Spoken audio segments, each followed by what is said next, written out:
Did you guys know that every single Stephen King story is interconnected and part of the same universe? So that would also mean that all of his films take place in the same universe. So we are going to explain, for instance, how Jack Torrance could have been sent to Shawshank Prison with Red and Andy, and why Gordy LaChance from Stand By Me could theoretically get eaten by Pennywise. Welcome back, ScreenCrush. I'm Ryan Airy, and this is the Stephen King Cinematic Universe. We're going to go through every single Stephen King adaptation and tell you how it's all connected to a vast, complex multiverse. So let's start with The Dark Tower. This is a sprawling epic about a titular tower that connects together the entire Stephen King multiverse. In the movie, Matthew McConaughey's Walter Paddock is the same character as the leader of Las Vegas, Randall Flagg from The Stand. Flagg is also referenced in Children of the Corn as the man who walks behind the rose. Now, The Stand is about a global pandemic wiping out 99% of the world's population, and in America, the survivors gather with Flagg in Las Vegas or with Mother Abigail in Boulder, Colorado. Now, Abigail grew up in Hemingford Home, which is referenced in 1922. And in that story, we also get a reference to a nearby family called the Farringtons, who also appeared in the movie Salem's Lot. And in the novel It, Ben Hanscom makes a pit stop in Hemingford Home on his way back home to Derry. Now, in The Dark Tower, Roland, the last gunslinger, is aided by Jake, who is from our world. Jake has psychic abilities. Roland calls these abilities the touch, but there's another name for this in our world. Shiny.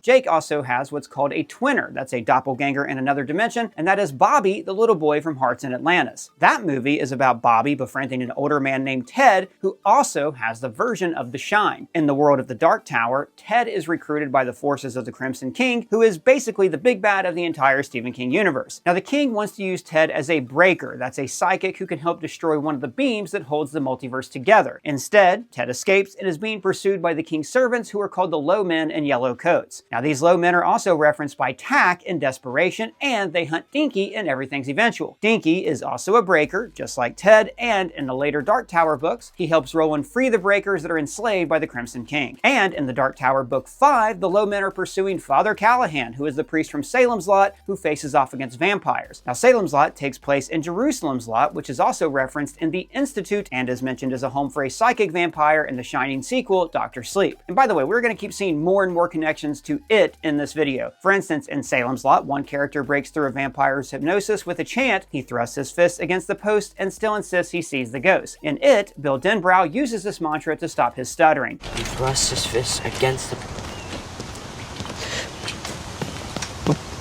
And guys, I am so excited to show you this exclusive It parody merch that we have designed for our merch store. We have this map of the Derry sewer system featuring Pennywise as Pac-Man, or you could get your official Losers Club membership shirt. There's also the IT department, the Overlook Maze, and this carpet pattern from The Shining, but if you look close, you'll see that red rum is hidden in the pattern. And we also have this Life of a Dancing Clown Taylor Swift parody in this Derry vintage clown costume. Links for all of these are below, and now you can become a store member to earn rewards and get free stuff. Shopping our merch store is the best way to directly support our channel, and thank you guys so much for your support. Now back to what I was saying. All right, but back to the Crimson King, because he is, after all, the Thanos of Stephen King's interconnected universe. Now, the Crimson King is such a major villain in King's stories that book 6 of The Dark Tower reveals that he caused the 1999 van accident that nearly killed Stephen King in real life. And we're going to see references to the Crimson King all the way through his universe. For instance, in The Tall Grass features a rock at the center of the universe, which is a parallel to the stone of the Crimson King that bears his mark. In Silver Bullet, it's implied that the werewolf is a servant of the Crimson King. And by the way, Silver Bullet takes place in Tarker's Mill, which appears on a map in Under the Dome. In fact, most villain in Stephen King stories work for the Crimson King, especially the aforementioned Randall Flagg, who often appears in different stories as different people, but almost always uses the initials RF. So for instance, The Langoliers is about an airplane that flies through a mysterious portal to fly backward in time where monsters are eating the space-time continuum. And the plane had Flagg's sigil, a small smiley face sticker that implies that he sabotaged the plane to fly through a thinny in toe-dash space. Now just say right now? Alright, so a thinny is basically a place where realities become thin and open portals between dimensions. And toe-dash space is like it exists between universes. Think of it as a limbo that's filled with monsters. For instance, Pennywise the Clown came through toe-dash space into our world. And in The Mist, a mysterious government agency called the Shop accidentally created a thinny and released monsters from toe-dash space into the real world. Now, the Shop is like Stephen King's version of S.H.I.E.L.D. They're a shady government agency that's always lurking in the background. For instance, they conducted the Lot 6 experiments on Charlie McGee to give her pyrokinesis powers in Firestarter. They're also mentioned by name in The Langoliers, and they're responsible for creating the super flu that killed 99% of the human race in The Stand. And speaking of The Stand, I should also mention that Mother Abigail has the Shine. a psychic ability to see visions of the future and in some cases read people's minds. You know, like we saw in The Shining. My grandmother and I could hold conversations entirely without ever opening our mouths. Now, the Overlook Hotel, the setting for The Shining, is mentioned by Annie Wilkes in Misery. Annie is also the nurse for Alan's mother in Riding the Bullet, and she's the babysitter for young Hal in The Monkey. But of course, the Overlook is most famous for being haunted, and the spirits drive Jack Torrance insane. I said, I'm not gonna hurt you. I'm just gonna bash your brains in. Now, his son Danny survives his father's attacks in the Overlook burning down and grows up to be Dan Torrance in Dr. Sleep. And in that book, he tells John Dalton the phrase, "There are worlds other than these," which is a phrase that Roland the Gunslinger says repeatedly in the Gunslinger books, which refers to the Stephen King multiverse. But Dan is only alive because of another man with the Shannon, and that is Dick Halloran. What's up, Doc? When Dick was younger, he worked as a cook in a nightclub called the Black Spot in Derry, Maine. White supremacists burned down the club, but Dick's psychic abilities helped him save the lives of several people, including Will Hanlon, father of Mike Hanlon, who is one of the boys from It. Now, Derry is one of several hubs in Stephen King's universe, with evil forces always being attracted to the city. There are many books that take place in and around this place, but we're only going to go through the works that have been adapted for the screen. In the story It, Pennywise is defeated by a group of misfits called the Losers Club, and they have several connections to other movies and shows. For instance, Pennywise kills Bill's little brother Georgie, who is buried in Mount Hope Cemetery, and this is also where Gage in Pet Semetary was buried before he came back as the cutest little zombie ever.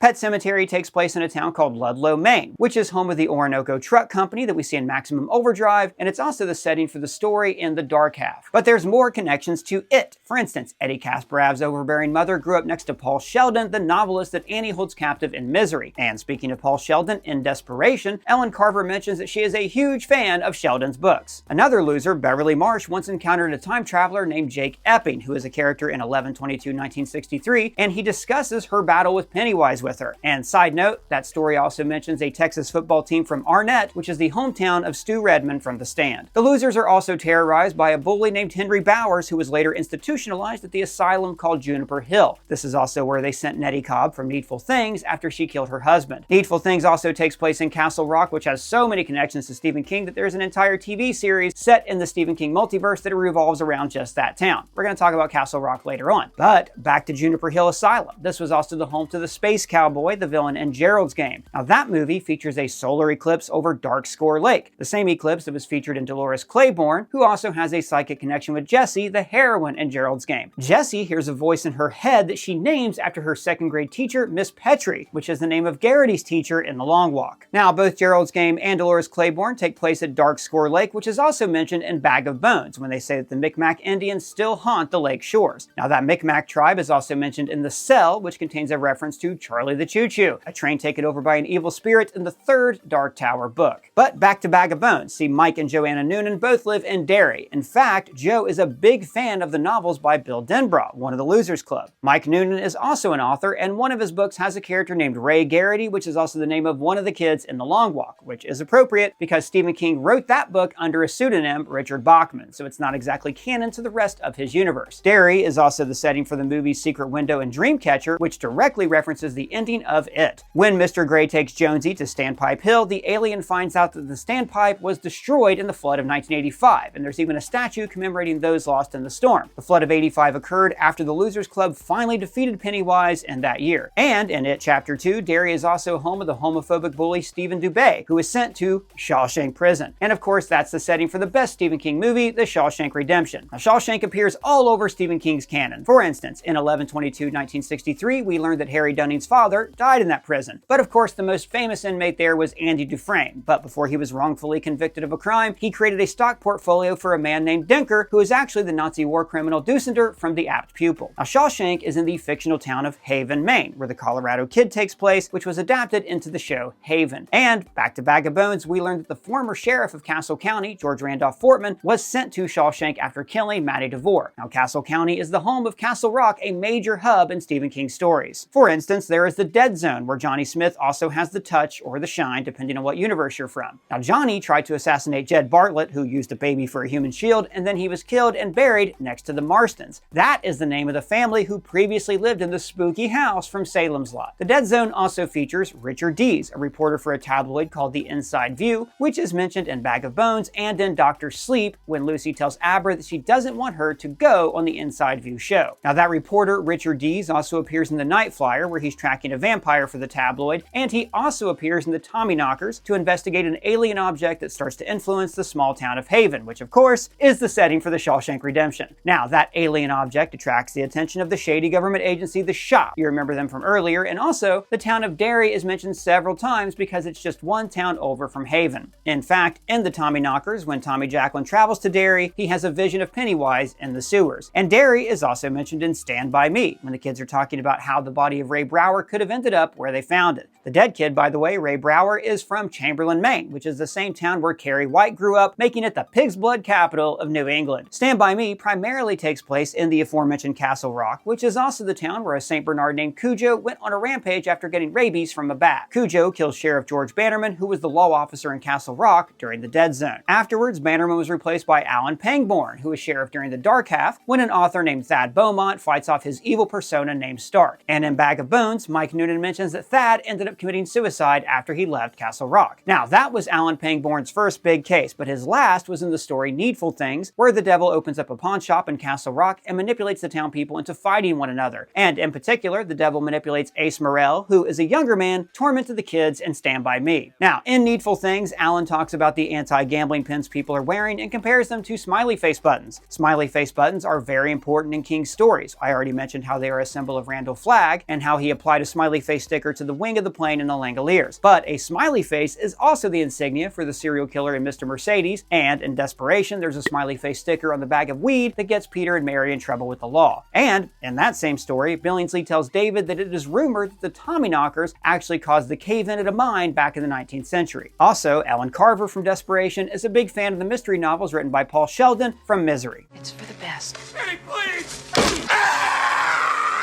And to bring it all back full circle, remember Paul used to live across the street from the Kasparaks, Eddie's family from It, which means that he also grew up in Derry. And in the book It, Eddie and the other losers defeat Pennywise with the help of a turtle spirit called Maturin. And Maturin is one of the 12 guardians of the Dark Tower who were first mentioned in book 3. Roland even recites the same poem about the turtle that the losers recite in It. And this is because, as they say in Roland's world, all things serve the beam and all roads lead to the Dark Tower, which is why it's a little frustrating that Stephen King's magnum opus still hasn't gotten a loyal screen adaptation. Hey, I want to give a big shout out to the website Derry Connections that meticulously cataloged many of these connections to the novels, and to writer Britt Hayes, who wrote a similar version of this video for ScreenCrush a few years ago. But okay, you massive Stephen King fans, are there any connections that we missed? Let me know in the comments below, or you can at me on Twitter, Blue Sky, Threads, or on our free to join Discord server. And if it's your first time here, please subscribe, smash that bell for alerts. For ScreenCrush, I'm Ryan Airy.